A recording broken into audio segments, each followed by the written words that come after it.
Literature ক্লাসটা দেখেন, আমাদের এখানে প্রথম যে কোশ্চেনটা দেওয়া হয়েছে, the climax of A plot is hot happens.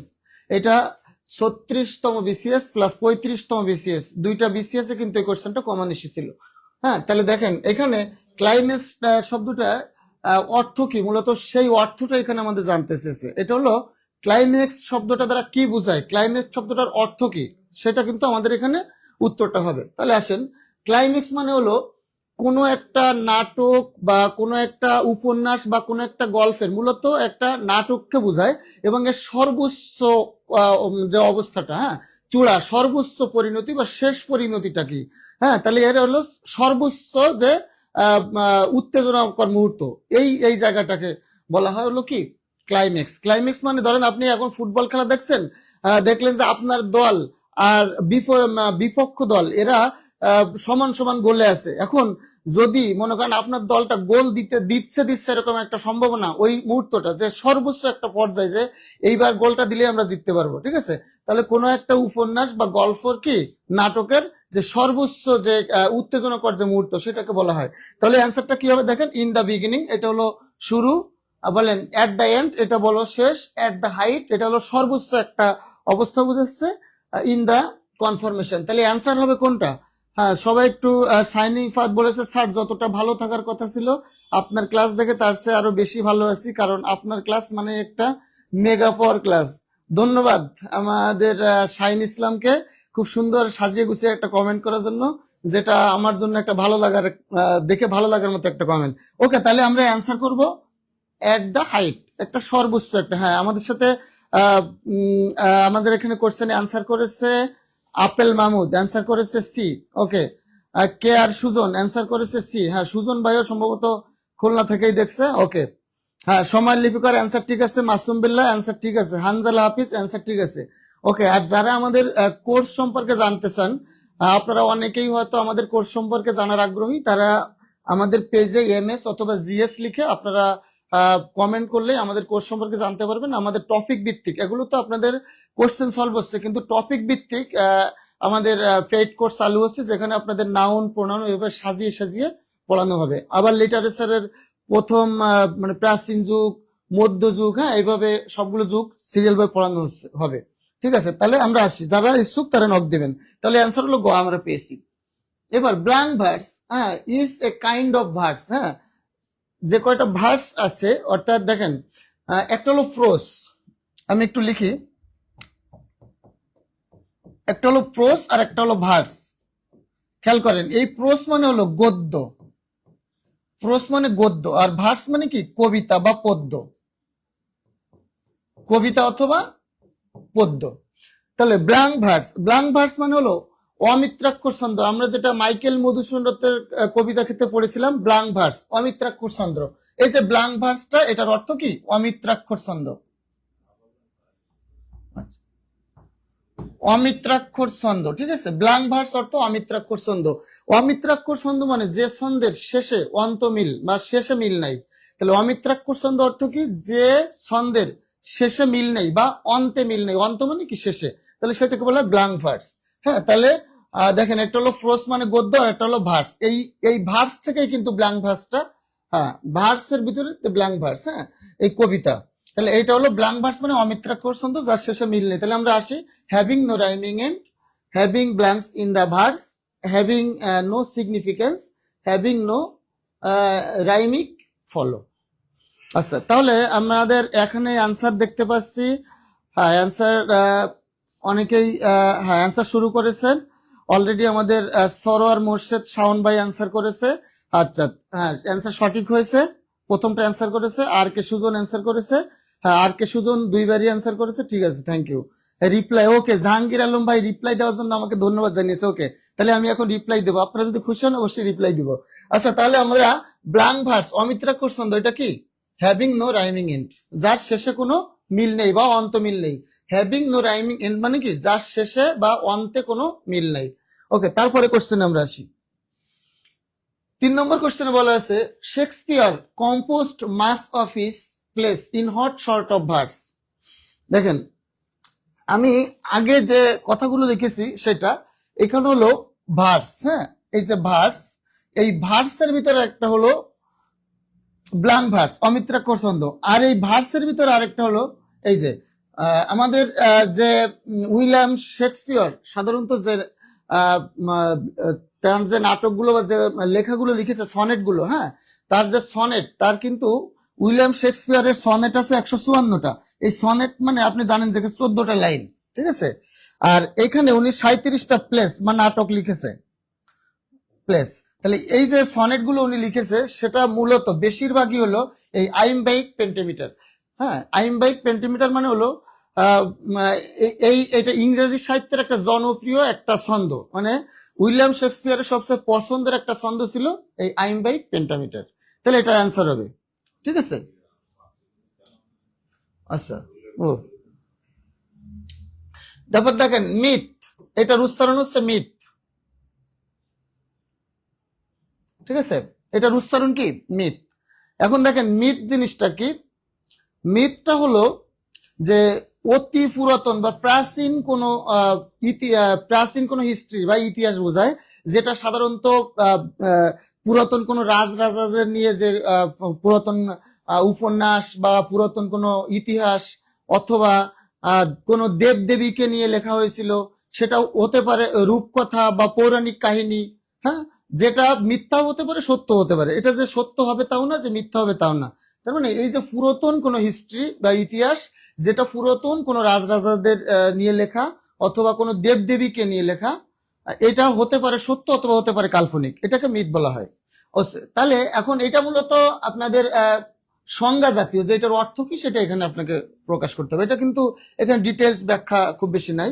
আচ্ছা, তাহলে এখানে বলেন যে পুরাতন কোনো হিস্ট্রি বা অনেক পুরাতন কোনো ইতিহাস কোনটা দ্বারা বোঝায়? The history of the old time heroes, the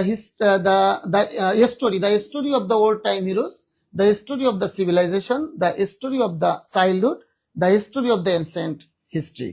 তাহলে প্রথমটা কি বোঝাচ্ছে? The story of the old time heroes মানে প্রাচীন বা পুরাতন সময়ের কোন হিরো, হ্যাঁ, হিরোদের নিয়ে যে স্টোরিগুলো লেখা হয়েছিল সেটা, অথবা the story of the civilization, হ্যাঁ, সভ্যতা নিয়ে যে গল্পগুলো লেখা, এটা অতীতের কি ভবিষ্যতের হবে কি বর্তমানের কোনো কিছু বলা নেই।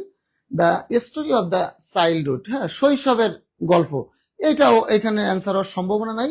দেখেন আমাদের যদি আপনাদের কনফিউজ হয় যে কোন দুইটার ভিতরে অ্যান্সার হবে, এই দুইটা আপনাদের আগেই কিন্তু বাদ হয়ে যাচ্ছে, হ্যাঁ, কারণ এই দুটা পুরাতন। হ্যাঁ, আমাদের সাথে কারা কারা অ্যান্সার করেছে আমি একটু দেখি।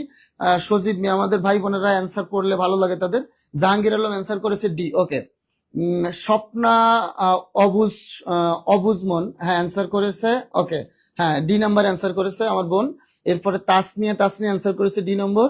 হাফেজ অ্যান্সার করেছে ডি। আমির হামজা, হ্যাঁ, আর কে সুজন, বিথিমিয়া, আমির পদ্মজা, সাইনি ইসলাম, গুড। হ্যাঁ, সবাই অ্যান্সার করেছে ডি, তার মানে ডি অ্যান্সার হবে। হ্যাঁ, সবাই আপনারা যেমন অ্যান্সার করেছেন, তার মানে এইটা দ্বারা বোঝাচ্ছে কি হিরোদের, পুরাতন কোন হিরো, আর এটা দ্বারা বোঝাচ্ছে যে পুরাতন কোন হিস্ট্রি, ইতিহাস, এটা নির্দিষ্ট কোনো ব্যক্তিকে বা কোনো গোষ্ঠীকে বা কোনো রাজাকে বা কোনো দেবদেবীকে অথবা কোনো হিরোকে বোঝাচ্ছে না, এটা বোঝাচ্ছে প্রাচীন ইতিহাস। তার মানে এটা হলো সঠিক উত্তর। হ্যাঁ, অ্যান্সার করেছে সাইফুল ইসলাম রাজীব, অ্যান্সার করেছে আফসানা আঞ্জুম লিজা, তিথি ইসলাম প্রীতি, সময়ের লিপিকর, ওকে, সবার অ্যান্সার সঠিক হয়েছে, সবার অ্যান্সার সঠিক হয়েছে। থ্যাংক ইউ প্রিয় ভাই বোনেরা আমার। ওকে, আমরা পরে কোশ্চেনে চলে যাই। আমাদের যেখানে একটু ডিটেলস আলোচনা সেখানে অবশ্যই আলোচনা হবে, যেগুলো সংজ্ঞা রিলেটেড ওগুলো তো আলোচনার ব্যাখ্যার বেশি কিছু নাই। Which of the following ages in literary history is the latest? Okay, দেখেন এইখানে বলা হচ্ছে যে which of the following ages মানে লেটেস্ট, সর্বশেষ লেটেস্ট মানে কি সর্বশেষ, যে এসটা এখানে সর্বশেষ এস কোনটা, সর্বশেষ এস কোনটা, এটা জানতে গেলে আমাদের এস সম্পর্কে একটু ধারণা নিতে হবে। আমি সাইড টেস্ট সম্পর্কে বলি, আর যখন আপনারা পেইড বেসে ভর্তি হবেন বা আমি লিটারেচারের রেগুলার ক্লাস নিব, তখন আমাদের প্রাচীন যুগ থেকে সিরিয়ালি পড়ানো হবে। এখানে আমাদের কোশ্চেনের অপশনের সাথে রিলেটেড যেগুলো, আমি সেগুলো একটু আলোচনা করব। ওকে, তাহলে দেখেন রেস্টোরেশন এখানে আছে, এইটা হলো ফার্স্টে রেস্টোরেশন পিরিয়ডটা কত, 1660 থেকে হলো 1700, হ্যাঁ, এই যুগটা, এখানে ডি নাম্বারে যে যুগটা, রিস্টোরেশন যে এজটা, এই এজটার সময়কাল ছিল 1660 থেকে 1700 পর্যন্ত। আচ্ছা, এবার অগাস্টান পিরিয়ড দেখেন, এরপরে ছিল সেকেন্ড, এই সাইডটার ভিতরে সেকেন্ড ছিল অগাস্টান পিরিয়ড, এইটা ছিল 1700 থেকে 1745, 1700 থেকে 1745 সাল। আর ভিক্টোরিয়ান এজ এটা ছিল এই সাইডটার ভিতরে থার্ড অবস্থানে, এটা ছিল 1832 থেকে 1901।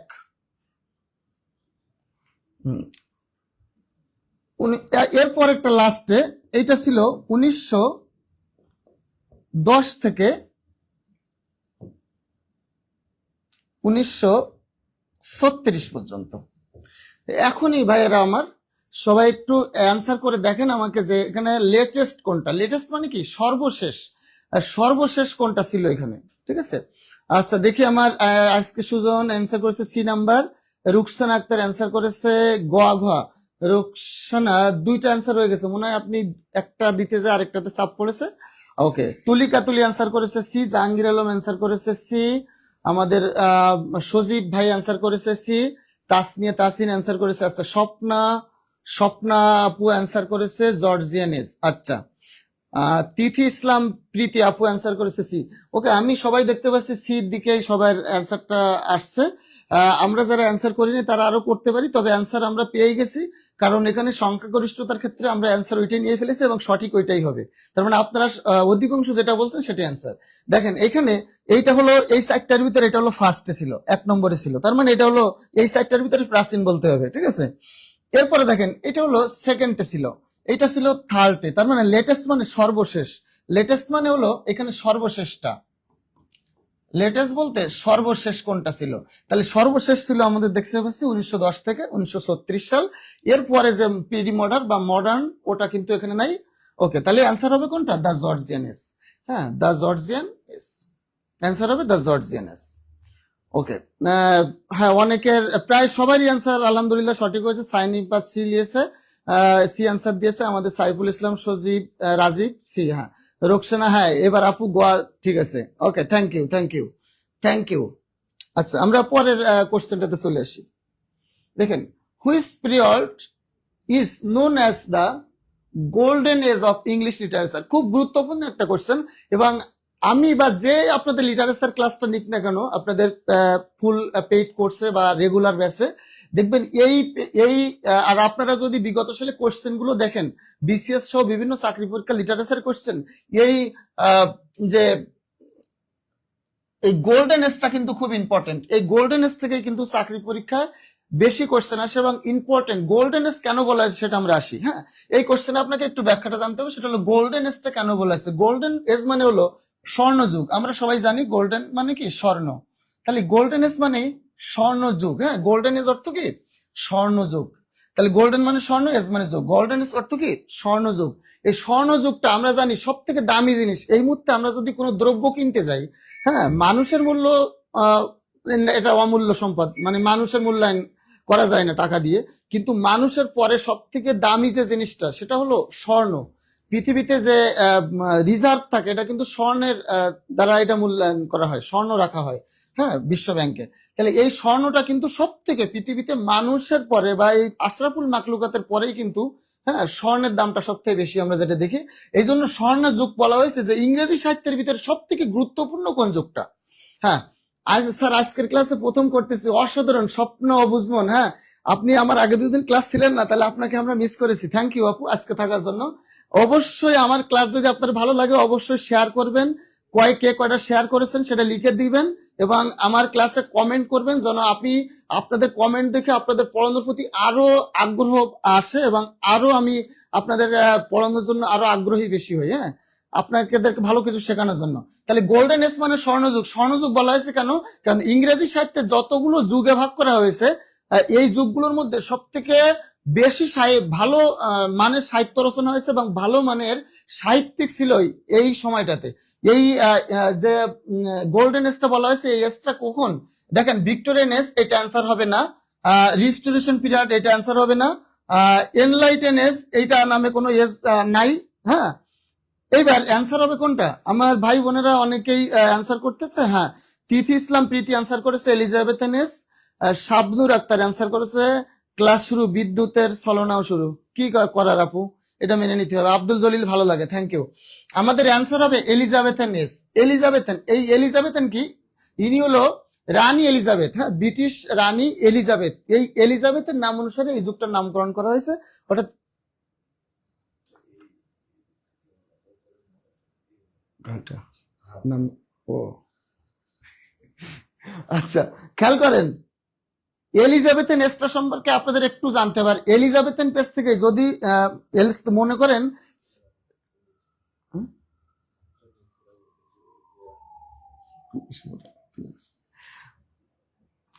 দেখেন এলিজাবেথেন পেজ থেকে কোশ্চেন আসে প্রায় 60 থেকে 70%। যদি লিটারেচার থেকে কোশ্চেন আসে 100টা, তার ভিতরে 60 থেকে 70% কোশ্চেন আসে শুধু কিসের থেকে? স্যার আজকে প্রথম ক্লাস করছে, সুন্দর ক্লাস, থ্যাংক ইউ আফসানা। আজকে তাহলে অনেক প্রিয় ভাই বোন আমার সাথে নতুন। আচ্ছা, এলিজাবেথেন এসটা সবথেকে গুরুত্বপূর্ণ এবং এটা ডিটেলস আপনাদেরকে পড়ানো হবে রেগুলার ক্লাসে। তাহলে এইটা কেন গুরুত্বপূর্ণ সেটা শোনেন।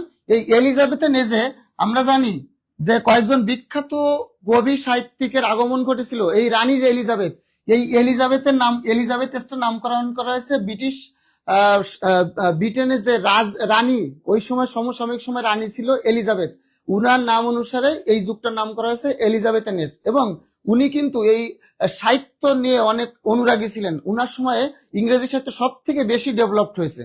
হ্যাঁ, উনার সময় বাংলা সাহিত্য সবচেয়ে বেশি ডেভেলপড হওয়ার কারণেই উনার নাম অনুসারে এই এসটার নামকরণ করেছে এলিজাবেথেনেস। এই সময় কয়েকজন বিখ্যাত সাহিত্যিকের নাম আমরা পাই, যেগুলো আমাদের খুবই খুবই ইম্পর্টেন্ট, যেগুলো আমাদের ডিটেলস পড়তে হবে রেগুলার ক্লাসে। আমি কয়েকটা নাম লিখে দিচ্ছি। দেখেন, Thomas Kyd, Thomas Kyd, Thomas Kyd, হ্যাঁ Thomas Kyd. Francis Bacon, Thomas Kyd, Francis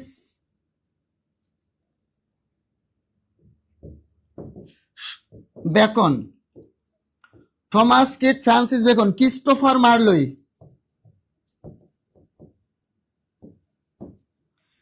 Christopher Marlowe. আর সবচেয়ে গুরুত্বপূর্ণ যেটা, যেটা নাম না নিলে ইংরেজি সাহিত্য অপূর্ণ থেকে যায়, যে সাহিত্যিকের নাম যদি আমরা না নিই ইংরেজি সাহিত্য একটা মনে হয় যে অপূর্ণতা, তরকারিতে লবণ না দিলে যেমন তেমন মনে হয়। সেই নামটা আপনাদের সবাইরই জানা। কেউ সবাই, আমি কমেন্টে 30 সেকেন্ডের একটা নাম জানতে চাই, যে ইংরেজি সাহিত্য নাম আসলে, ইংরেজি সাহিত্যটা বললেই কার নাম না নিলে নয়, সেটা আমি একটু জানতে চাই সবাই। স্যারের ক্লাস আজ নতুন, বিরানি পাবো তো? ইনশাল্লাহ বিরানি পাবেন। আপনারা বিরানির থেকে অনেক কিছু পাবেন, আপনারা সুন্দর সুন্দর ক্লাস পাবেন। তারপর আপনারা এই যে গেঞ্জিটা পাবেন, এডুটোরিয়ান পেজ থেকে আপনারা যে বইগুলো পাবেন, যে আন্তরিকতা এডুটোরিয়ান পেজের কর্তৃপক্ষের থেকে পাবেন, এইটা বিরানির থেকে অনেক দামি, এটাকে মূল্যায়ন করতে পারবেন না আপনারা। ওকে, তারপরেও আমাকে এত সুন্দর সুন্দর কমেন্ট করে আরো খুশি করছেন আপনারা, খুব ভালোই লাগছে আমার। ওকে, আমি নামটা জানতে চাচ্ছি, কার নাম দিতেই হবে? হ্যাঁ, ফার্স্ট ক্লাসে আছেন, আচ্ছা। দেখেন, সেই নামটা না নিলেই নয়, সেই নামটা আমি উপরে লিখি। দেখেন, উইলিয়াম শেক্সপিয়র, উইলিয়াম শেক্সপিয়র।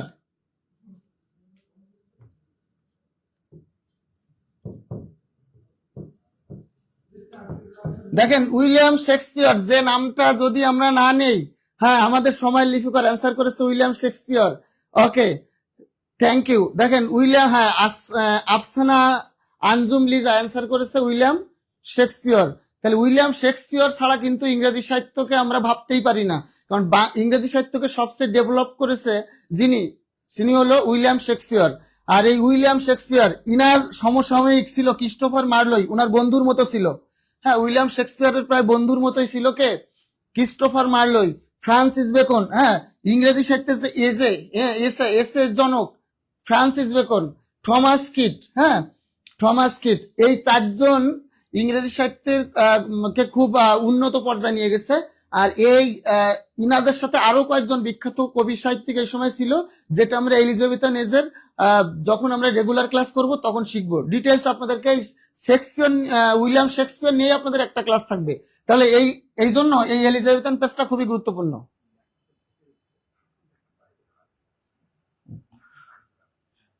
আচ্ছা, তাহলে আমি ক্যামেরাতে আমাকে পড়বে, ঠিক আছে।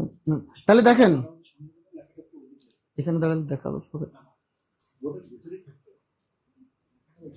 ও আচ্ছা, তাহলে এই এলিজাবেথেন এজটা কেন গোল্ডেন এজ বা কেন স্বর্ণযুগ বলা হয়? কারণ William Shakespeare, Christopher Marlowe, Francis Bacon, Thomas Kyd সহ আরো অনেক গুরুত্বপূর্ণ ইংরেজি সাহিত্যিক এই সময়ে সাহিত্য রচনা করেছিল, যার কারণে এবং আমরা একটা ইউনিভার্সিটি উইটস নামে একটা কয়েকজনের নাম আমরা জানবো রেগুলার ক্লাসে ইনশাল্লাহ। তাহলে এই জন্য এলিজাবেথেন এজটাকে খুবই গুরুত্বপূর্ণ এবং স্বর্ণযুগ বলা হয়, বাকিগুলোকে স্বর্ণযুগ বলা হয় না, কারণ বাকি যুগগুলোতে এই রকম বিখ্যাত সাহিত্যিক এবং বিখ্যাত সাহিত্য আমরা পাই নাই, যার কারণে এলিজাবেথেন এজটাকে আমরা বলবো কি স্বর্ণযুগ। ওকে, এটা নিয়ে অনেক কথা বলে ফেললাম। আচ্ছা, এরপরে পরে আসেন, যেটা বেশি গুরুত্বপূর্ণ সেটা আমি একটু বেশি ডিটেলস আলোচনা করব, আর যেটা কম গুরুত্বপূর্ণ সেটা একটু ওকে, আগে নিমু তারপরে খামু তারপরে ব্রাশ। আচ্ছা আচ্ছা স্যার, স্যার আজকে আপনার ক্লাস প্রথম করতেছি, অসাধারণ, থ্যাংক ইউ তুলিকা তুলি, থ্যাংক ইউ। ওকে, সবাইকে ধন্যবাদ আমার প্রিয় ভাই বোনেরা। হু of the following was both a poet and a painter. আচ্ছা, এখানে 16তম বিসিএস পরীক্ষাতে এসেছিল, এখানে বলা হয়েছে, খেয়াল করেন, এখানে বথ মানে উভয়, পোয়েট মানে কি কবি, বলেন পেইন্টার মানে কি চিত্রকর, চিত্রকর বা চিত্রশিল্পী, পেইন্টার মানে কি চিত্রকর বা চিত্রশিল্পী, এবং পোয়েট। তাহলে আমরা এতক্ষণ দেখেছি শুধু সাহিত্য রচনা করেছিল, এতক্ষণ আমরা দেখেছি তারা সাহিত্য রচনা করেছিল, কিন্তু এমন একজন ব্যক্তি আমরা পেয়ে গেলাম এখন যে সাহিত্য রচনা করেছে এবং যে চিত্রশিল্পে আঁকা আঁকিতেও খুব দক্ষ ছিল। সেই লোকটাকে, সেই সাহিত্যিকটাকে, তাকে আমাদেরকে খুঁজে বের করতে হবে। তাহলে বলেন জন কিটস, এটা জন কিটস, এর পূর্ণমান নাম হলো কি জন কিটস, জন Donne, William Blake, Edmund Spencer. এই নামগুলো আমরা ডিটেলস ব্যাখ্যা সহ পড়বো, আজকে জেনে রাখেন। এটার নাম হলো শুধু কিটস, এর পুরো নাম হলো জন কিটস, এটা হলো জন Donne, William Blake, Edmund Spenser. এখন আমার প্রিয় ভাই বোনেরা অনেকে অ্যান্সার করেছে, আফসানা আঞ্জুম লিজা অ্যান্সার করেছে ব্লেক। ওকে, ব্লেক আপু, ব্লেক বানানটা একটু ভুল হয়েছে, আফসানা আঞ্জুম লিজা সি অ্যান্সার করেছে। ওকে, তাহলে দেখেন জন কিটস কে বলা হয় পোয়েট অফ বিউটি, বলা হয় পোয়েট অফ বিউটি, ইংরেজি সাহিত্যের পোয়েট অফ বিউটি বলা হয় জন কিটস কে। তার একটা উপাধি কি পোয়েট অফ বিউটি, সৌন্দর্য নিয়ে তিনি লেখালেখি করেছেন জন কিটস। এবার দেখেন জন ডন, এনার পূর্ণ নাম হলো জন ডন। উইলিয়াম ব্লেক, এডমন্ড, এই পূর্ণ নামটা আমি লিখে দিলাম, অনেক সময় পূর্ণ নামটা পরীক্ষা আসে। তাহলে জন কিটস, যে জন কিটস, ইনাকে বলা হয় poet of beauty, John Donne, William Blake, Edmund Spenser. এখন শোনেন, আমাদের এই কোশ্চেনের উত্তরটা, আমাদের অনেক ভাই বোন অলরেডি বলে ফেলেছে, তুলিকা তুলিসি, সরোয়ার মোর্শেদ অ্যান্সার করেছে সি, তিথি ইসলাম প্রীতি অ্যান্সার করেছে সি, হানজালা হাফিজ অ্যান্সার করেছে সি, আমাদের বোন মাহবুবা খাতুন অ্যান্সার করেছে সি, আমার আরেক বোন বিথি আক্তার অ্যান্সার করেছে সি। ওকে, রিয়াজউদ্দিন এফএন চৌধুরী, আচ্ছা উনি একজনকে মেনশন করেছে, সাইনি ইসলাম, ইতি পারভিন, উনি হয়তো ওনার আরেক বান্ধবীকে মেনশন করেছে, থ্যাংক ইউ, সবাইকে মেনশন করবেন। Afsana Anjum Liza, poet of beauty, John Keats, ঠিক আছে। জন কিটস এর একটা বিখ্যাত উক্তি আছে যেটা পরীক্ষায় আসে, a thing of beauty, a thing of beauty is joy for ever, a thing of beauty joy for ever. এই উক্তিটা পরীক্ষায় অনেকবার এসেছে, যে এই উক্তিটা কার উক্তি, a thing of beauty joy for ever, সৌন্দর্য সারা জীবনই কি একটা আনন্দের। ওকে, তাহলে এটা হলো জন কিটসের একটা বিখ্যাত উক্তি ছিল। আচ্ছা, তাহলে আমরা এখন এই উইলিয়াম ব্লেক স্যার আজকের ক্লাসে যে গল্প আকারে পড়াচ্ছেন না, গল্প আকারে পড়াশোনা করতে ভালো লাগে, মাহমুদা খাতুন। ওকে আপু, যেদিন যেটা গল্প থাকে সেদিন সেটা দিব। আর আসলে কি আমাদের এখানে ফ্রি ক্লাস হচ্ছে, তো এখানে যদি আমি বেশি গল্প দিয়ে পড়াতে যাই, একটা কোশ্চেনের বিপরীতে যদি একটা গল্প দিতে যাই, তাহলে দুইটা তিনটা গল্প দিতে গেলে অনেক টাইম চলে যায়, যেটা আপনাদের এই ফ্রি ক্লাসের অনেকেরই ধৈর্য থাকে না। আমরা যখন রেগুলার ক্লাস করব, বা টপিক ভিত্তিক ক্লাস করব তখন প্রত্যেকটা টপিকে প্রত্যেকটা ক্লাসে গল্প দিয়ে দিয়ে আমি পড়াবো, ঠিক আছে? কারণ এখানে গল্প দিয়ে পড়াতে গেলে দীর্ঘ টাইম লাগবে, মিনিমাম 2 ঘন্টার উপরে ক্লাস চলবে, ঠিক আছে? আর এখন ছোট ছোট গল্প যেটা প্রয়োজন দিব, আর পরবর্তীতে গল্প দিব। অবশ্যই গল্প দিলে এটা শুনতে ভালো লাগে এবং এটা মনেও থাকে বেশি। আচ্ছা, এখন আমরা আসি উইলিয়াম ব্লেক নিয়ে, আমরা দুই একটা কথা একটু শিখে নেই। উইলিয়াম ব্লেক, হ্যাঁ, এই উইলিয়াম ব্লেকই হলো পোয়েট অ্যান্ড এ পেইন্টার, ঠিক আছে? পোয়েট অ্যান্ড এ পেইন্টার হলো কি উইলিয়াম ব্লেক। আচ্ছা, তারপরে আসেন হোমারও আছে। হোমার ছিল, এই যে হোমার, হ্যাঁ, হোমার ইনি ছিল একজন গ্রিক কবি। হোমার ছিল একজন গ্রিক কবি, হ্যাঁ, কবি। তাহলে আমরা দেখি এখানে দেওয়া আছে শুধু হোমার সম্পর্কে এটুকু জানতে চাওয়া আছে, হোমারের ইলিয়াড এবং অডিসি, তার দুটি বিখ্যাত গ্রন্থ, হ্যাঁ, ইলিয়াড এবং অডিসি আপনারা জানেন। আর এই যে ছিল অন্ধ, এটা পরীক্ষা আসে, অন্ধ কবি, অন্ধ অন্ধ কবি, হ্যাঁ, ইনি ছিল গ্রিকের একজন অন্ধ কবি। তাহলে হোমার কে ছিল? হোমার ছিল গ্রিকের বা গ্রিসের একজন অন্ধ কবি। তার বিখ্যাত গ্রন্থ কি কি? ইলিয়াড এবং অডিসি। আচ্ছা, এবার আসেন তাহলে এখানে আমরা দেখি দেওয়া আছে পলিটিক্যাল লিডার। একজন পলিটিক্যাল লিডার কি সে ছিল? বার্ড। এই বার্ড মানে হলো কবি। এই বার্ড মানে কি? কবি। BIRD, দেখেন BIRD, এই বার্ড মানে পাখি। হ্যাঁ, বার্ড উচ্চারণ একই কিন্তু বানানে একটু ডিফারেন্স আছে। হ্যাঁ, এই বার্ড মানে হলো পাখি। আর এই যে বার্ড, এই বার্ড মানে কিন্তু পাখি না, এই বার্ড মানে হলো কবি। এই বার্ড অর্থ কি? কবি। ওকে, প্লিজ স্যার আপুর নামটা একবার হলেও পড়েন। কোন আপুর নামটা? তুলিকা তুলি। ও, আমার নামটা পড়ে না। কোন আপু? আমি তো উপরে চলে গেছে, আমাকে একটু আবার বলেন কোন আপুর নামটা পড়া হয়নি। জাহাঙ্গীর আলম অ্যান্সার করেছে truth is beauty, beauty is truth. হ্যাঁ, এটাও জন কিটসের। গোলাম রাব্বানি ভাই অ্যান্সার করেছে C নাম্বার। আচ্ছা, আমি দেখি কোনটা হবে, আমি এখনো বলি নাই। তিথি ইসলাম প্রীতি অ্যান্সার করেছে C। মণিমুক্তা, হ্যাঁ, মনে হয় মণিমুক্তাকে আমরা আজকে নতুন পাচ্ছি। আব্দুল জলিল, তিথি, আচ্ছা। তারপরে আমাদের অ্যান্সার করেছে আরিশা। তারপরে অ্যান্সার করেছে সময় লিপি, মাসুম বিল্লাহ, জাহাঙ্গীর আলম। আচ্ছা, সবাই অ্যান্সার করছে C। না ভাই, অ্যান্সার C না। অ্যান্সার হবে, দেখেন, নভেলিস্ট মানে হলো উপন্যাসিক। আমি এখানে অর্থটা লিখে দিচ্ছি, উপন্যাসিক। উপন্যাসিক, হ্যাঁ। পলিটিক্যাল লিডার অর্থ আপনারা জানেন রাজনৈতিক নেতা, এটা না লিখলেও চলবে। বলেন পলিটিক্যাল, রাজনৈতিক নেতা, পলিটিক্যাল লিডার, রাজনৈতিক নেতা, হ্যাঁ। অ্যাক্লেইমড ফিলোসোফার, একজন প্রশংসা পাওয়া, প্রশংসিত একজন কি? দার্শনিক, হ্যাঁ। তাহলে আমরা বলতে পারি যে প্রশংসিত দার্শনিক। আচ্ছা, দার্শনিক। আর এই বার্ড মানে হলো কবি। এখন আমার প্রিয় ভাই বোনেরা, এবার আমরা একটু অ্যান্সারটা করার চেষ্টা করি সবাই। সেটা হলো হোমার ছিল একজন গ্রিসের একজন অন্ধ কবি। আর তার দুটো গ্রন্থের নাম আমি বলেছি, অনেক সময় পরীক্ষা আসে, ইলিয়ড এবং অডিসি। দেখেন ক নম্বরে দেওয়া আছে পলিটিক্যাল লিডার। নিশ্চয়ই পলিটিক্যাল লিডার ছিল না, নিশ্চয়ই নোবেলিস্টের কথা বলা হয়নি। তারপরে প্রশংসিত, যদিও তার লেখার ভিতরে দার্শনিকতা পাওয়া যায়, যদিও হোমারকে একজন দার্শনিক হিসেবে আমরা ভাবি বা তার লেখার ভিতরে দার্শনিকতা পাওয়া যায়, কিন্তু সে মূলত দার্শনিক ছিল না, সে মূলত ছিল একজন কবি। এখন তার কবিতা বা তার লেখার ভিতরে দার্শনিক চিন্তা ভাবনা চলে এসেছে, তাই বলে সে পুরাদস্তুর একজন দার্শনিক না।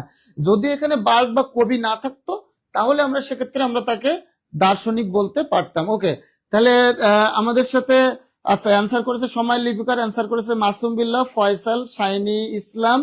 সময়ের লিপিকার অ্যান্সার করেছে তিথি ইসলাম প্রীতি আপু, অ্যান্সার করেছেন আমাদের তুলিকা তুলি আপু, অ্যান্সার করেছেন আমাদের ভাই গোলাম রব্বানি, অ্যান্সার করেছেন আমার আপু মাহবুবা খাতুন, অ্যান্সার করেছে ভাই সাইফুল ইসলাম, রোকসান আক্তার আপু অ্যান্সার করেছে। ওকে, আমার অনেক প্রিয় ভাই বোনরা অ্যান্সার করেছে।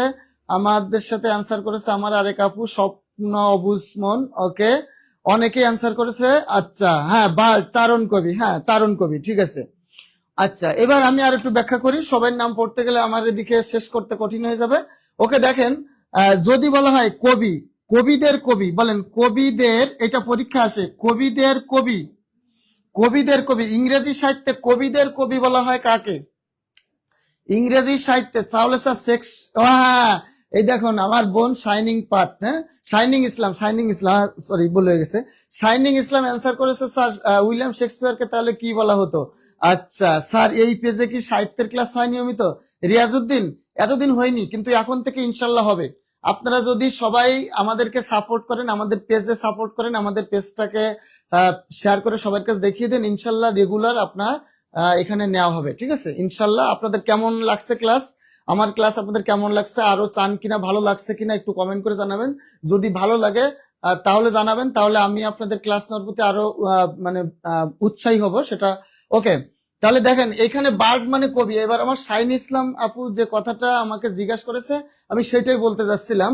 এটা হলো হোমার হলো শুধু কবি, আর কবিদের কবি, এখানে কবিদের কবি বলতে দা বার্ড।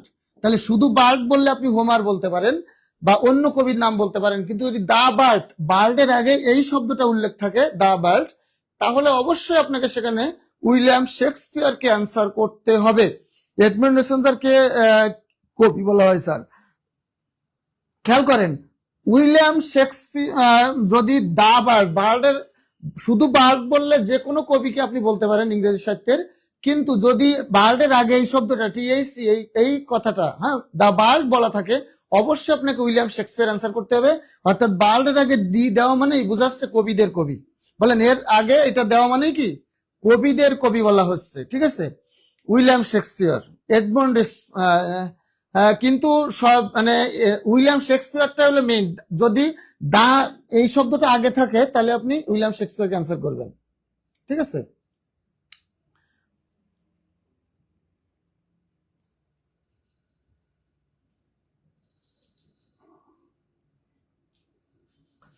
ওকে ওকে, হ্যাঁ যদি উইলিয়াম শেক্সপিয়ার না থাকে অবশ্যই সেখানে এডমন্ড স্পেন্সার দিবেন, কিন্তু এডমন্ড স্পেন্সার তো উইলিয়াম শেক্সপিয়ারের মধ্যে এতটা ডেভেলপ করিনি।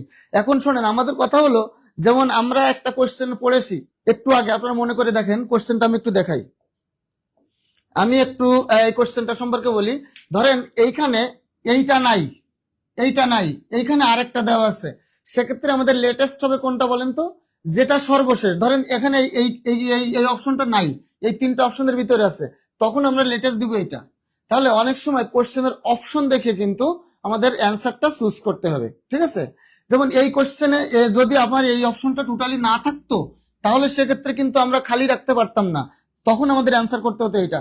অথবা এই দুটার কোনোটা নাই, এই দুটার কোনোটা নাই যদি বলা হয় এই যে খ ক আর গ এই দুটার মধ্যে কোনটা লেটেস্ট, তখন কিন্তু আমাদের অ্যান্সার করতে হতো এইটা, কারণ এই দুটার মধ্যে। তাহলে আমরা কোশ্চেন দেখেই আমরা সরাসরি অ্যান্সার মুখস্থ না বসিয়ে আমরা অপশন গুলো দেখবো যে অপশনে কার নাম দেওয়া আছে। এখন ধরেন এডমন্ড স্পেন্সার নাই, উইলিয়াম শেক্সপিয়ার দেওয়া, তাহলে অ্যান্সার করবেন। আবার দেওয়া আছে শেক্সপিয়ার নাই, উইলিয়াম এডমন্ড স্পেন্সার, ওটা দিবেন। হ্যাঁ স্যার আপনার ক্লাস প্রতিদিন হলে, প্রীতি ইসলাম প্রীতি আপু প্রতিদিন আমার ক্লাস হবে, তাহলে অন্য সাবজেক্ট ক্লাস কবে করবেন আপু? শুনে খুব ভালো লাগলো কমেন্ট দেখে, আমার বোনটা আমার ক্লাস এতই ভালো লেগেছে। স্যার পেইড ব্যাচের ক্লাস এক দুইটা ক্লাস, পেইড ব্যাচ আকারে এক দুইটা ক্লাস চাই চাই চাই, মানে কেমন শাইন ইসলাম আপু আপনি একটু জানান যে পেইড ব্যাচের আগে কোন ক্লাস চান বা কোন ধরনের ক্লাস আপনি চান, সেটা হলে ভালো হয়। আর আমাদের তৃতীয় আপু আপনি যেটা বলেছেন সেটা ভালোই লাগলো আমার শুনে, কিন্তু একা আমি শুধু ইংলিশ গ্রামার লিটারেচার ক্লাস নিলে তো হবে না, কারণ আপনার সব সাবজেক্ট পাস করতে হবে, ম্যাথ জিকে বাংলা এগুলো আপনার লাগবেই, ঠিক আছে। এই জন্য সব ক্লাস হবে। তবে আপনার যদি চান ইংলিশ আর ম্যাথ ক্লাসটা বেশি হওয়া উচিত, হ্যাঁ ইংলিশ আর ম্যাথে বেসিকটা শেখা লাগে, জিকে অনেকটা মুখস্থ করতে হয়, কিন্তু ইংলিশ আর ম্যাথ ক্লাস একটু তুলনামূলক বেশি হওয়া লাগে। সেটা আপনারা কমেন্টে জানাবেন অথবা আমাদের কর্তৃপক্ষকে জানালে অবশ্যই তারা এটা বিবেচনা করবে। আর শাহিন ইসলাম আপনি কি ধরনের ক্লাসের কথা বলছেন বা পেইড ব্যাচ আকারে ফ্রি ক্লাসের ভিতরে পেইড ব্যাচ আকারে ক্লাসটা কেমন হবে আপনি সেটা যদি বলতেন তাহলে আমরা আরো ক্লিয়ার হতে পারতাম। ওকে আসি, আমাদের অনেক কোশ্চেন এখনো সামনে।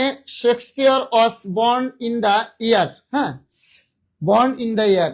এখন উইলিয়াম শেক্সপিয়ার কত সনে কত সালে জন্মগ্রহণ করেছিল সেটা খুবই সহজ কোশ্চেন, অ্যান্সার করেন সবাই।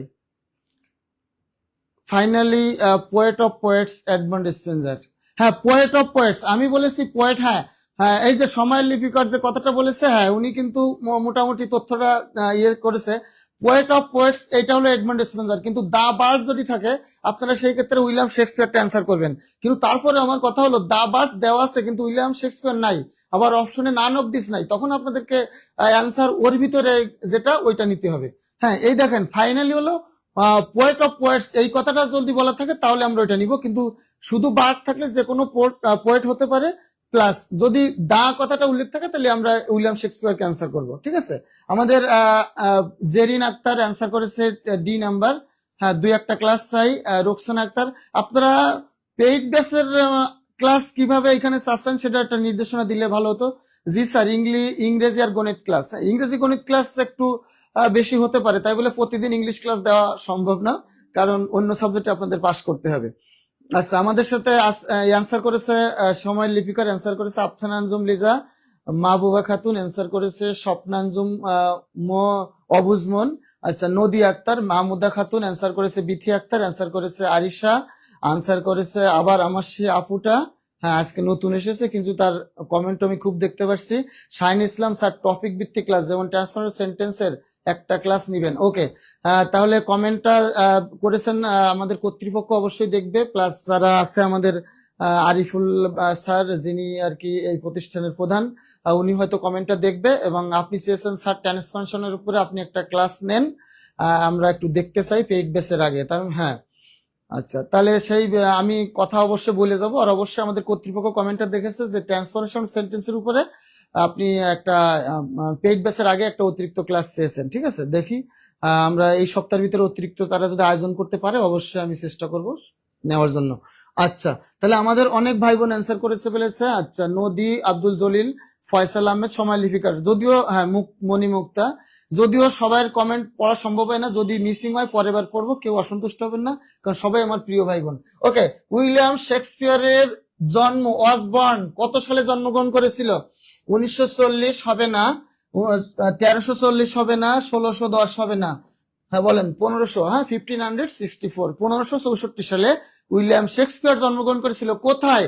খুব ইম্পর্টেন্ট, উইলিয়াম শেক্সপিয়ার নিয়ে আমাদের পানি পানি করে ফেলতে হবে, আমাদের রেগুলার যখন ক্লাস হবে উইলিয়াম শেক্সপিয়ারের এ টু জেড পানি পানি করে ফেলতে হবে, উনার কোনো তথ্য মানে মিসিং থাকলে হবে না, সব জানতে হবে 100%।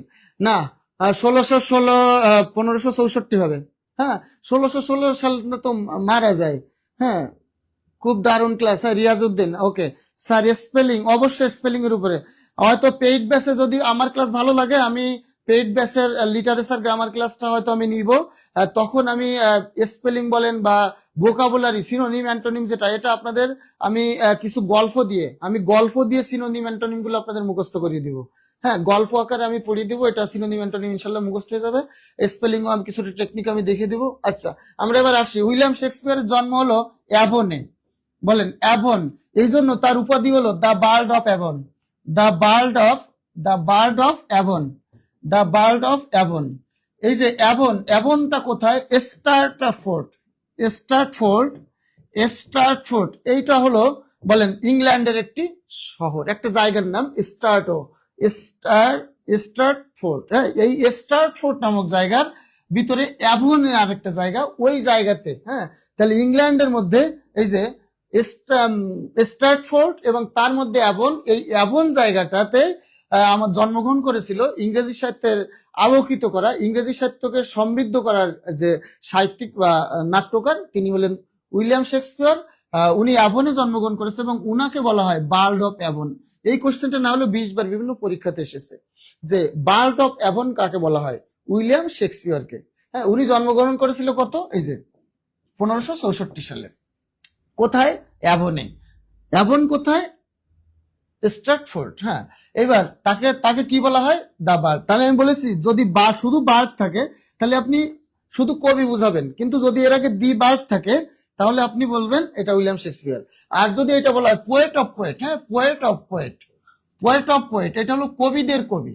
পোয়েট অফ পোয়েট এটা হলো, যদি এটা পোয়েট অফ পোয়েট থাকে তাহলে এটা হলো এডমন্ড স্পেন্সার, যেটা আপনারা সবাই অ্যান্সার করেছেন। ওকে আমার প্রিয় ভাই বোনেরা, স্যার ক্লাস অনেক ভালো লাগছে। আমার মনে হয় আসিফুজ্জামান আসিফও আজকে নতুন, আমার সাথে মনে হচ্ছে আজকে অনেক নতুন ভাই বোন আমার সঙ্গে যুক্ত আছেন। আচ্ছা, হ্যাঁ king without crown, thank you. Mustafizur Rahman সুন্দর একটা উপাধি দিয়েছে যে মানে মুকুট ছাড়া রাজা বলা হয় তাকে, ইংরেজি সাহিত্যের মুকুট ছাড়া রাজা বলা হয় কাকে? William Shakespeare. ওকে, এটা খুব গুরুত্বপূর্ণ। এরপরে কোশ্চেনটা আমরা আসি, who is the father of modern English literature? আচ্ছা, আমার প্রিয় ভাই বোনদেরকে আমি 30 সেকেন্ড সময় দিব এই কোশ্চেনটা অ্যান্সার করার, তারপরে আমি গুরুত্বপূর্ণ কিছু তথ্য দিব। হ্যাঁ, উইলিয়াম শেক্সপিয়ারকে ন্যাশনাল পোয়েট অফ ইংল্যান্ড বলা হয়। মোস্তাফিজুর রহমান ভাই, আমার মনে হয় তিনি ইংলিশের স্টুডেন্ট, অথবা তা না হলে ইংলিশ সম্পর্কে তার মানে ইংলিশ লিটারেচারটা নিয়ে তার একটু চর্চা করা হয়েছে, তা না হলে উনি খুব ভালো ভালো তথ্য দিচ্ছে। হ্যাঁ, আমাদের Sarwar Morshed bird of Avon, খুব সুন্দর প্রশ্ন। প্রশ্নের সময় বেশি প্রশ্ন। আচ্ছা, তারপরে সরোয়ার। আচ্ছা, স্যার আমি আপনার পুরাতন মণিমুক্তা, আপনি আমার কোন জায়গার স্টুডেন্ট একটু বলেন?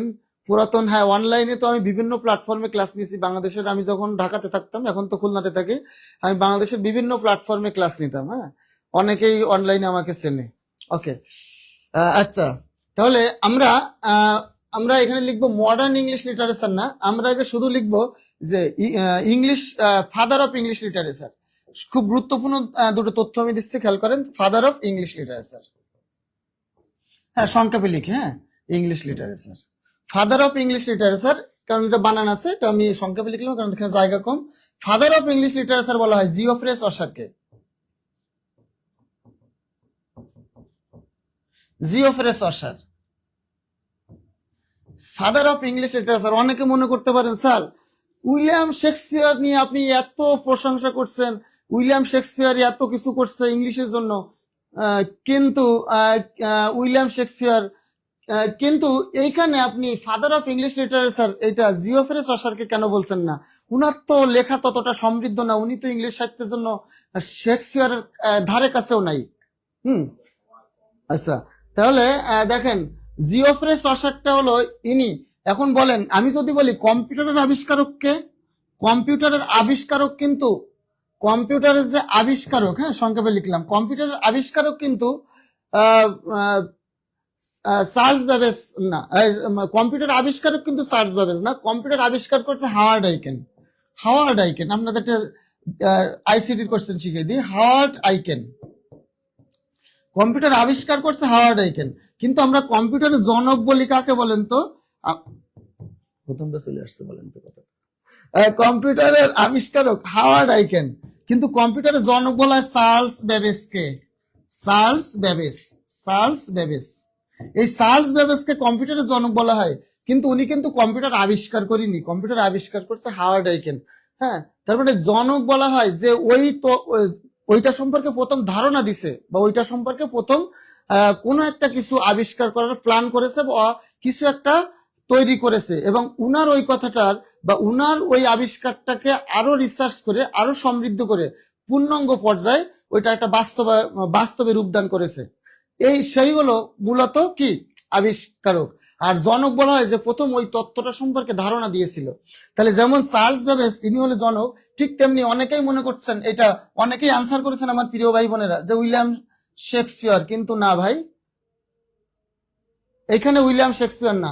দেখেন এখানে ফাদার অফ ইংলিশ লিটারেচার এটা বলা হয় জিওফ্রে চসারকে, কারণ জিওফ্রে চসারই ইংরেজি সাহিত্যে প্রথম মানে লেখালেখির হাতে খড়ি ডেভেলপ শুরু হয়েছে তার আমল থেকে। তিনি মূলত ইংরেজি সাহিত্যকে মানুষের কাছে তুলে ধরেছে, এবং একটা উক্তি পরীক্ষা প্রচুর পরিমাণে আসে, খেয়াল করেন, এটা আমরা অনেকেই ভুল করি সাবজেক্ট এগ্রিমেন্টে লেখাতে।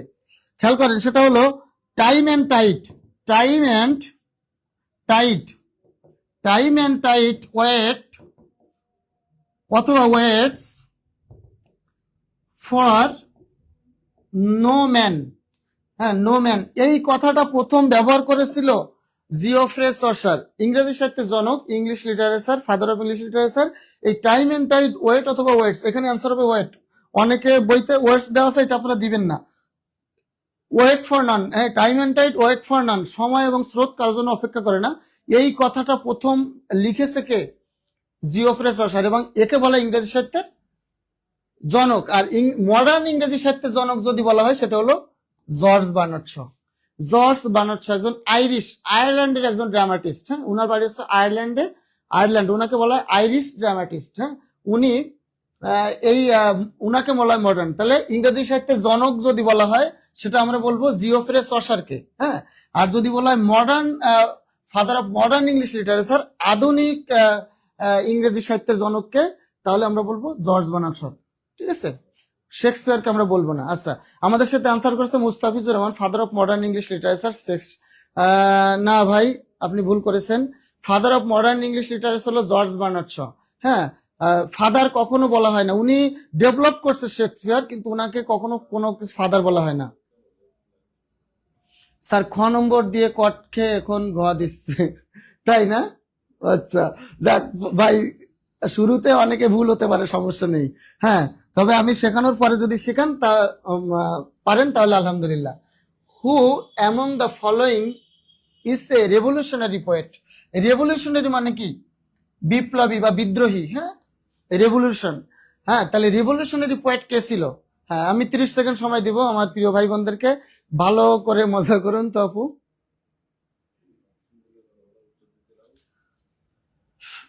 আচ্ছা, খেয়াল করেন, জন কিটস।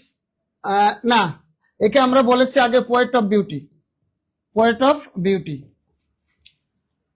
বলেন, poet of beauty. John Keats হলো poet of beauty. PB Shelley বলেন, ST Coleridge, William Watson. Answer কোনটা? দেখেন, PB Shelley. PB Shelley. PB শ্যালির পূর্ণ নামটা কি? আমি একটু লিখে দিই, পরীক্ষা অনেক সময় আসে।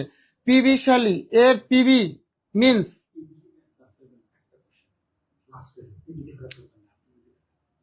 দেখেন, পিবি শ্যালি, পার্সি বেসি শ্যালি। পার্সি বেসি, পার্সি বেসি শ্যালি। এই যে পার্সি বেসি শ্যালি, এই ফুল নামটা অনেকবার পরীক্ষা আসছে। পিবি শ্যালি এর পিবি মিন্স কি বলেন? পার্সি বেসি শ্যালি। ইনি কিন্তু এই রেভলিউশনারি পোয়েট ছিল, পিবি শ্যালি। আচ্ছা, তাহলে স্যার আমি একদম প্রথম ঘোয়া দিয়েছি। ওকে, অনেকে অ্যান্সার করেছেন, থ্যাংক ইউ। আমরা পরের কোশ্চেনে চলে আসি। দেখেন, who is called the greatest dramatist? হ্যাঁ, গ্রেটেস্ট ড্রামাটিস্ট কে ছিল?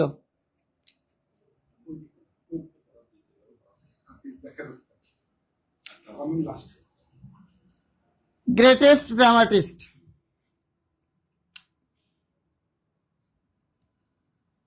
দেখেন এইখানে উইলিয়াম শেক্সপিয়ার কে গ্রেটেস্ট ড্রামাটিস্ট বলা হয় না, ক্রিস্টোফার মার্লোই না, আর ওনিল এটাও না, George Bernard Shaw. Greatest dramatist বলা হয় কাকে? না না, এটা উইলিয়াম শেক্সপিয়ার। বলেন, অ্যান্সার বলেন।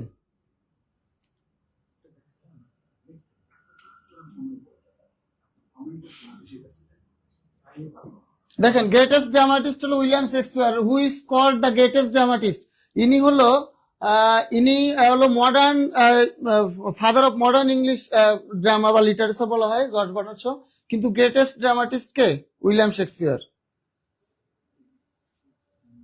হ্যাঁ, শেলি তো মহিলাই। হ্যাঁ, শেলি, আগে ভাবতাম শেলি তাহলে মহিলা, না, শেলি এখানে মহিলা না, এখানে পুরুষ। হ্যাঁ, শেলি, আমাদের দেশে মেয়েদের নাম শেলি, কিন্তু এই যে ইংরেজি সাহিত্যে যে পিবি শেলি, ইনি কিন্তু একজন পুরুষ মানুষ। তাহলে গ্রেটেস্ট ড্রামাটিস্ট কে? হ্যাঁ, উইলিয়াম শেক্সপিয়ার। তারপরে আসেন, find the odd man out. হ্যাঁ, এইটা সম্পর্কে আমাদের একটু জানতে হবে। দেখেন, জর্জ ইলিয়ট। জর্জ ইলিয়ট ইনি একজন ইউকে যুক্তরাজ্যের একজন নভেলিস্ট। নভেলিস্ট প্লাস, হ্যাঁ, নভেলিস্ট প্লাস পোয়েট। দেখেন, জোসেফ কনরাড ইনি হচ্ছেন আইরিশ, একজন Irish novelist. Irish novelist plus poet. Thomas Hardy ইনি ইউকে যুক্তরাজ্যের, হ্যাঁ, novelist plus poet. James Joyce ইনিও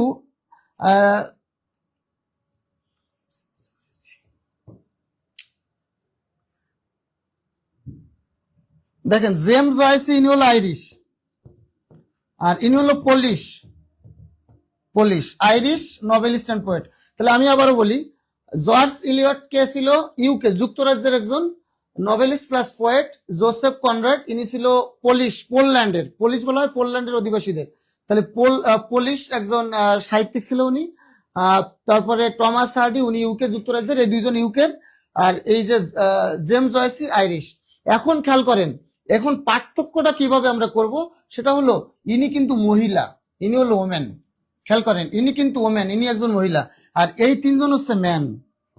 হ্যাঁ, তাহলে এইটা কিন্তু আমাদের এখানে মূল পার্থক্যটা আমরা বের করতে পারছি। বলছে এখানে কোনটি অন্যদের থেকে আলাদা, কোনটি অন্যদের থেকে আলাদা। তাহলে কোনটি অন্যদের থেকে আলাদা? জর্জ ইলিয়ট একজন মহিলা উপন্যাসিক, জোসেফ কনরাড, থমাস হার্ডি, আমি থমাস হার্ডি সম্পর্কে একটু আগে বলেছি আপনাদের, জেমস জয়েসি। বলেন এখানে তাহলে এই চারটার ভিতরে আমরা দেখছি যে এই তিনজন পুরুষ, এইজন মহিলা, তার মানে এখানে ব্যতিক্রমটাকে মহিলা হতে গিয়ে অল্পের জন্য পুরুষ হয়ে যায়। আচ্ছা, তাহলে না দেখেন জর্জ ইলিয়ট, না ওটা ওই রকম হয়নি গপ্পানি ভাই। আচ্ছা, আমরা পরে কোশ্চেনে আসি।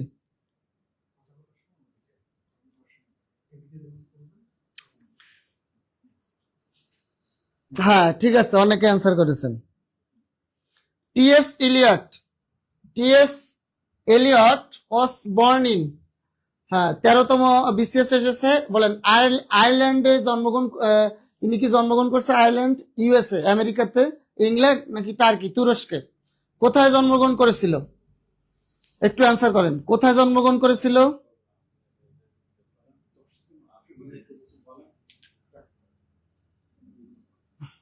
এখন বেশি স্পিড হয়ে যাচ্ছে অনেকে, এখন একটু বেশি স্পিডে পড়া হয়ে যাচ্ছে। দেখেন টিএস ইলিয়ট, অনেক সময় পরীক্ষা আসে টিএস ইলিয়টের পূর্ণ নাম কি? হ্যাঁ, থমাস, থমাস স্ট্যান্স ইলিয়ট। হ্যাঁ, টমাস স্ট্যান ইলিয়ট, ইনি ইউএসএ, ইউএসএ, ইউএসএ এর একজন সাহিত্যিক। তাহলে এই পরীক্ষা আসে টিএস ইলিয়ট, টিএস এর পূর্ণ রূপ কি? Thomas Stearns Eliot, Thomas Stearns Eliot. তাহলে দেখেন অ্যান্সার আয়ারল্যান্ড না, ইংল্যান্ড না, টার্কি না, ইউএসএ। তাহলে টিএস ইলিয়ট কোন দেশে ছিল? ইউএস এর। অ্যান্সার করেছেন এ।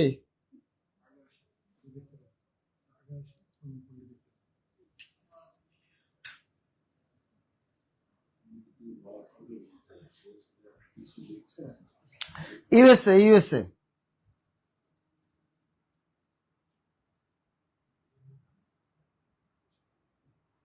হ্যাঁ হ্যাঁ ঠিক আছে, ইউএসএ হবে অ্যান্সার। আচ্ছা তারপরে আসেন, who refuse the Nobel prize in English literature? ইংরেজি সাহিত্যের, একটু আসতে পড়লে ভালো হয়, তাড়াতাড়ি খেলে।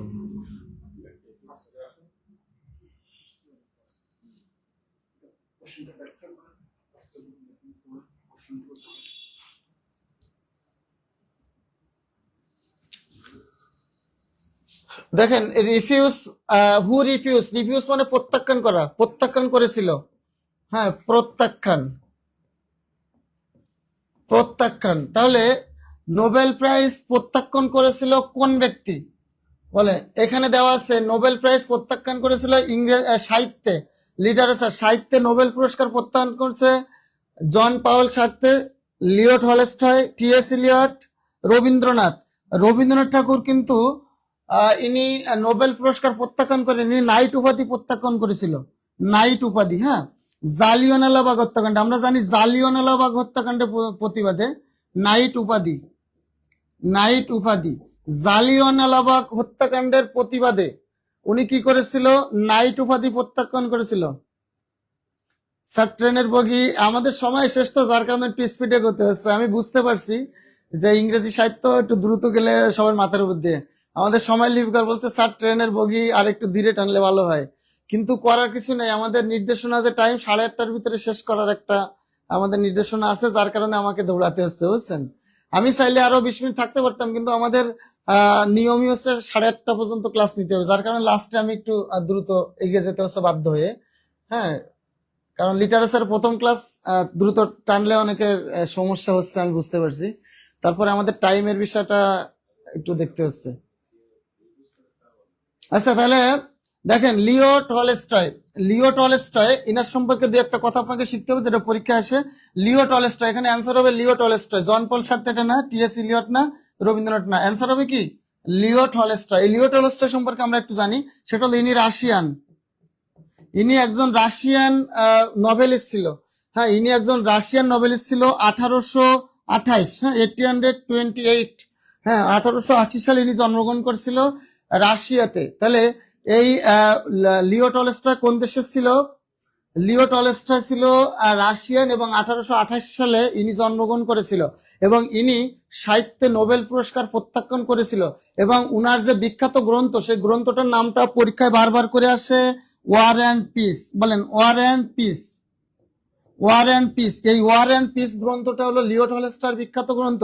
তাহলে প্রিয় ভাই বোনেরা আমার, লিও টলস্টয়ের সম্পর্কে যে কথাগুলো আমি বলেছি, এর বাইরে বই থেকে কোনো বেশি পড়ার দরকার নেই। সেটা হলো নোবেল পুরস্কার, সাহিত্যে নোবেল পুরস্কার প্রত্যাখ্যান করেছিল কে? Leo Tolstoy. লিও টলস্টয়ের জন্ম কত সালে? 1828 সালে। লিও টলস্টয়ের জন্ম কোথায়? তিনি কোন দেশের সাহিত্যিক? রাশিয়ান, রুশ। বলেন তার বিখ্যাত গ্রন্থ কোনটি? ওয়ার অ্যান্ড পিস, হ্যাঁ যুদ্ধ এবং শান্তি।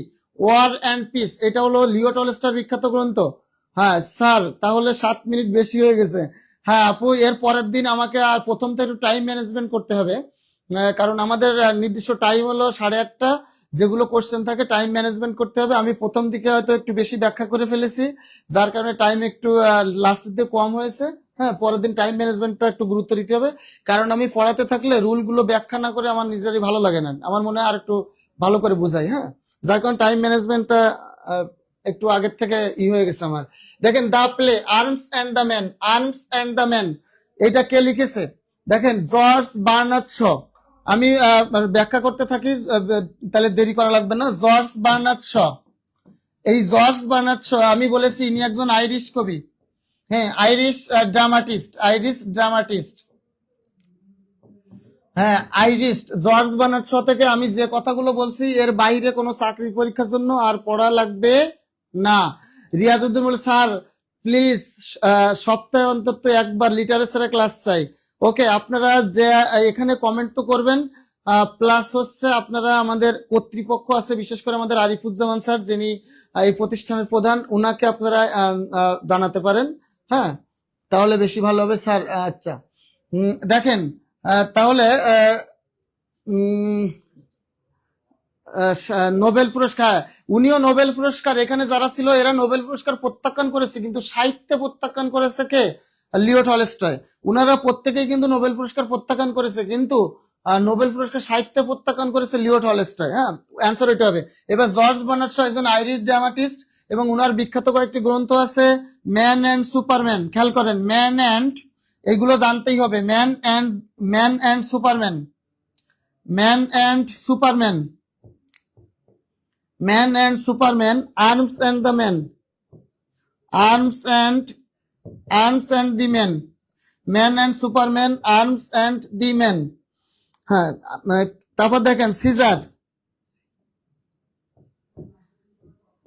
Caesar and Cleopatra. দেখেন এই এই তিনটা গ্রন্থ বেশি আসে পরীক্ষায়, এই তিনটা গ্রন্থ বারবার করে পরীক্ষায় এসেছে, যে ম্যান অ্যান্ড সুপারম্যান এই গ্রন্থটি কার লেখা, এইটা কার লেখা, আর্মস অ্যান্ড দ্য ম্যান কার লেখা, এবং সিজার অ্যান্ড ক্লিওপেট্রা, হ্যাঁ রোমান সম্রাট সিজার এবং মিশরের রানী ক্লিওপেট্রা, হ্যাঁ এই দুইজনকে নিয়ে জর্জ বার্নার্ড শ একটা বিখ্যাত নাটক লিখেছে, খুবই ইম্পর্টেন্ট। রোমান সম্রাট সিজার এবং কে মিশরের রানী ক্লিওপেট্রা, এদের মধ্যে কি হয়েছিল? প্রণয়ের কাহিনী, এদের মধ্যে যে প্রণয়ের কাহিনী, এদের মধ্যে যে রিলেশন, ওইটা নিয়েই George Bernard Shaw, Irish dramatist, উনি একটা বিখ্যাত নাটক লিখেছে। এই তিনটা টানা মুখস্থ করবেন। ওকে, তাহলে আসেন, আর্মস অ্যান্ড দ্য ম্যান কে লিখেছে? George Bernard Shaw, George Bernard Shaw. Answer করেছে রোকসানা আক্তার, অ্যান্সার করেছে আরিশা ইমিন, বিথি আক্তার, সময় লিপিকর। ওকে, স্বপ্ন ও বুঝমন স্যার আপনার নামটা বলে যান যাতে পরবর্তীতে আপনার ক্লাস চাইতে পারি। আমার নাম হলো আশিকুর রহমান, আমার নাম হলো আশিকুর রহমান। হ্যাঁ, আমার নাম কি? আশিকুর রহমান। আমি ইংলিশ টিচার। আমি দীর্ঘ 10 বছর ধরে বাংলাদেশের বিভিন্ন বিসিএস প্ল্যাটফর্মে, ব্যাংক জব প্ল্যাটফর্ম ঢাকা কেন্দ্রিক বাংলাদেশে যতগুলো প্ল্যাটফর্ম আছে বিসিএস ব্যাংক জব সহ সব জবের আমি প্রায় 45টা জেলাতে ক্লাস নিতে গেছি। আপনারা যে যে জেলায় বাড়ি হয়তো আমি সব জেলাতে গেছি, 45টা জেলাতে আমি ফিজিক্যালি অফলাইনে ক্লাস নিয়েছি অনলাইন ছাড়া, ঠিক আছে। বর্তমানে এখন আমি খুলনাতে আছি। ওকে, তাহলে এটা হলো জর্জ বার্নার্ড শ, ঠিক আছে। তারপরে আসেন সিজার অ্যান্ড ক্লিওপেট্রা। এই যে সিজার অ্যান্ড ক্লিওপেট্রা, রোমান সম্রাট সিজার এবং মিশরের রানী ক্লিওপেট্রা, এদের দুজনের প্রণয় কাহিনী নিয়ে রচিত হয়েছিল কি একটা নাটক। সেটা কে লিখছে? George Bernard Shaw. হ্যাঁ, জর্জ বার্নার্ড শ। কোথায় আছে? আচ্ছা, এই যে C number, a play by George Bernard Shaw. হ্যাঁ, এ প্লে। আমাদের শাইন ইসলাম অ্যান্সার বলেছে আশিকুর রহমান স্যার। হ্যাঁ, ওকে, আমার ফুল নাম হচ্ছে আশিকুর রহমান। ওকে, আমাদের সাথে আরিশা অ্যান্সার করেছে আশরিয়া। ও, আমি তো এতক্ষণ নাম ভুল পড়েছি, সরি আপু। আশরিয়া আপু, সরি, আমি এতক্ষণ আরিশা পড়েছি, আমি ভালো করে দেখি নাই, সরি। আশরিয়া নামটা হবে আশরিয়া। হ্যাঁ, থ্যাংক ইউ। তারপরে হলো মাহবুবা খাতুন, মাসুম বিল্লাহ বলেছে অসাধারণ ক্লাস, ডক্টরস ডিলিমা। তারপরে হ্যাঁ, অনেক গ্রন্থ আছে, তবে এই সাইটটা বেশি পরীক্ষা আসে। স্যার বলেছে স্যার আর ক্লাস নিবে না। আচ্ছা, তারপরে দেখেন বাগেরহাট থেকে। ওকে, আচ্ছা, তাহলে সিজার অ্যান্ড ক্লিওপেট্রা লিখেছে কে? A play by George Bernard Shaw. Shakespeare, হ্যাঁ, রোমিও অ্যান্ড জুলিয়েট, এটা কোন ধরনের গ্রন্থ? ট্র্যাজেডি, কমেডি, ট্র্যাজিকমেডি নাকি মেলোড্রামা? হ্যাঁ, সবাই একটু অ্যান্সার করেন, প্লাস আমি ব্যাখ্যা করতে থাকি, হয়তো এটা আমাদের শেষ কোশ্চেন। দেখেন, ট্র্যাজেডি, হ্যাঁ, ট্র্যাজেডি, ট্র্যাজেডি। উইলিয়াম শেক্সপিয়ারের বিখ্যাত কয়েকটা ট্র্যাজেডি, উইলিয়াম শেক্সপিয়ারের বিখ্যাত কয়েকটা ট্র্যাজেডি সম্পর্কে আমরা এখন বলবো। কি কি দেখেন? Hamlet, Hamlet, Hamlet, Macbeth, Hamlet, Macbeth, Othello, এটা আমাদের শেষ কোশ্চেন।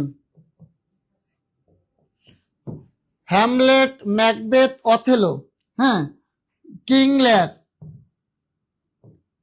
কিং লেয়ার, হ্যাঁ, Hamlet, Macbeth, Othello, king layer, এই এই এই কয়টা ট্র্যাজেডি খুব গুরুত্বপূর্ণ। এই ট্র্যাজেডি গুলো থেকে কোশ্চেন আসে পরীক্ষায়, ঠিক আছে। ট্র্যাজেডি, তাহলে ট্র্যাজেডি। তারপরে দেখেন ট্র্যাজেডি। কমেডি, দু একটা কমেডি সম্পর্কে আমরা একটু জানি যে কমেডি গুলো পরীক্ষায় আসে। Comedy, much ado, much ado about nothing, much ado about nothing, 12 night,